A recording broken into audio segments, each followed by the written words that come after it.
koordinasi proyek untuk mendukung implementasi di tahap selanjutnya. Yang kedua ada rumusan masalah. Yang pertama rumusan masalah yaitu bagaimana merancang solusi yang dapat meningkatkan efektivitas proses kerja dan dokumentasi. Yang kedua, apa kebutuhan utama dari fungsi, proses, dan alur kerjanya yang harus dipenuhi oleh sistem atau rancangan solusi ini. Yang ketiga, bagaimana menyusun analisis permasalahan kebutuhan dan rancangan sehingga dapat menjadi dasar untuk implementasi pada tahap lanjutan. Yang keempat, dokumen apa saja yang perlu disusun agar proyek memiliki standar struktur serta dapat dipresentasikan secara profesional. Selanjutnya, dimulai dari spek, informasi destinasi wisata tersusun rapi dan mudah dipahami. Fitur pemesanan tiket wisata secara online, lalu sistem rekomendasi berdasarkan minat dan lokasi pengguna, mendukung wisatawan lokal dan mancanegara, struktur tim lengkap, PM dan sebagainya. Untuk kelemahannya, data destinasi dan transaksi masih menggunakan data dummy, sehingga belum terintegrasi dengan API, tiket, dan pembayaran nyata. Skala tim masih terbatas sehingga pengembangan fitur kompleks memerlukan waktu lebih lama. Lalu keamanan sistem masih pada level dasar dan aplikasi masih dalam tahap pengembangan, belum siap rilis publik.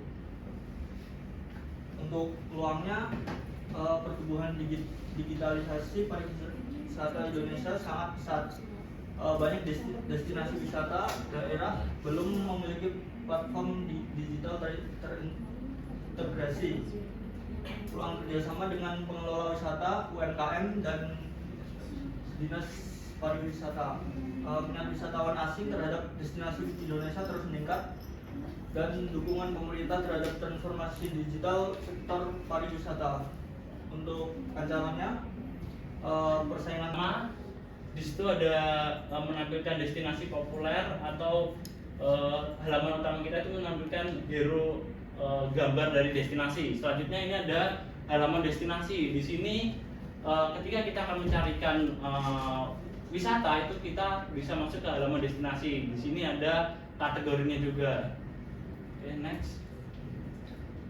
Langsung mulai lanjut ke ini ada detail destinasi. Jadi ketika kita ngeklik salah satu wisata yang kita inginkan, di sini akan memunculkan detail destinasi, meliputi informasi, terus harga, ada rating, dan analisis konflik menggunakan teori manajemen konflik. Yang terjadi di konflik kelompok Anda ada yang real. Iya, yang real. Oh, yang realnya. Yang ketika Anda mengerjakan proyek ini, misalnya saya tidak suka dengan proyek ini, gitu ya. Tapi akhirnya setuju, gitu ya. Itu yang perlu diungkapkan. Ada di laporan akhir.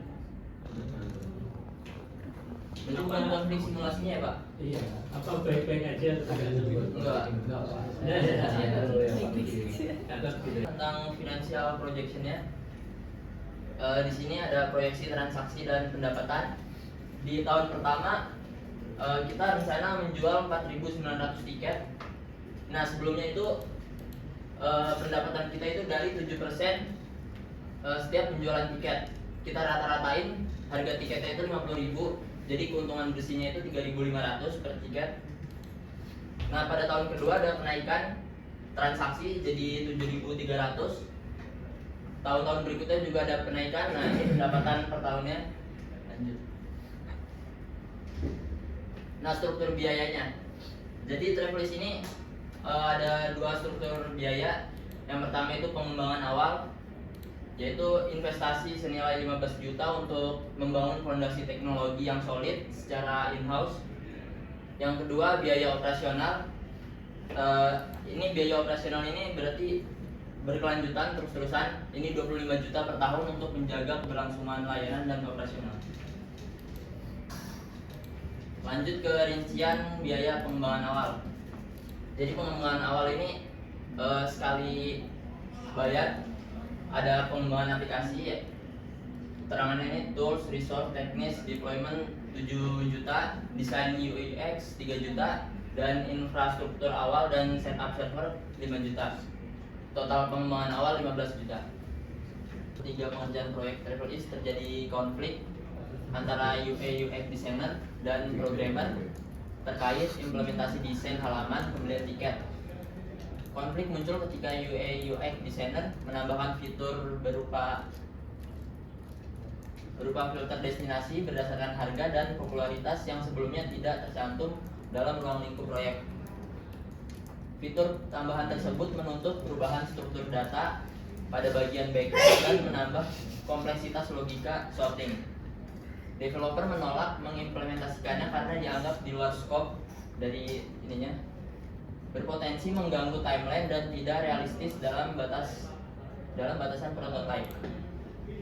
Nah, sebaliknya dari UI UX designer merasa idenya diabaikan dan menilai penolakan tersebut menghambat peningkatan kualitas pengalaman pengguna.